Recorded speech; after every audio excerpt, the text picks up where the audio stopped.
Hey, founders, Kirk Michie here.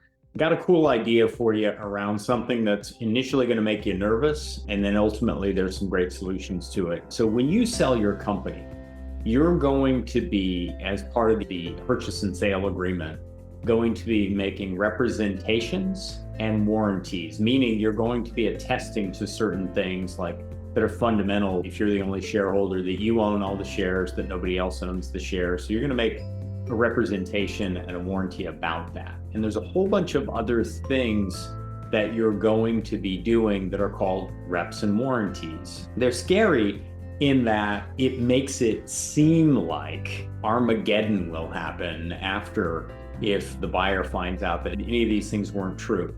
There is something called disclosure schedules, which qualify some of these things. Your lawyer, your M&A lawyer, if you've got a good one, will help you with both of these things. But there's another thing that can strike a balance here and make everybody rest a little easier and make sure nobody has to set aside too much of the proceeds in an escrow account to make sure that liabilities don't crop up afterwards. And that's called rep and warranty insurance.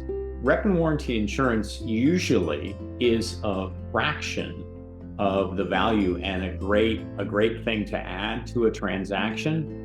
And oftentimes what happens is either the buyer is willing to pay for it, or the buyer and the seller split it. And it's even on 8-figure transactions, it's usually in the low 6 figures. And so it's a pretty good deal in most cases. Now, not every deal is gonna qualify for, and not every buyer is gonna be open to rep and warranty insurance. So it's something your transaction advisor and your M&A lawyer ought to have in their back pocket. It's something people ought to be looking for.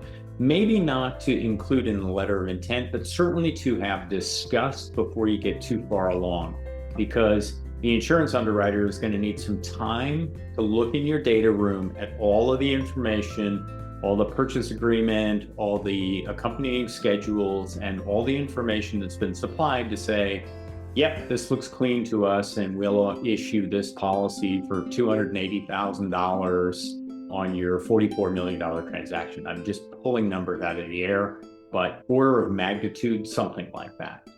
Anyway, that beats the heck out of having to set aside $8, $10, $12 million worth of the proceeds for a year until your buyer is comfortable that nothing's going to crop up. It's a great tool when it works, and definitely something that everybody ought to look at and at least rule it out, but could be an arrow in the quiver for anybody going into a transaction. So more to follow. Thanks.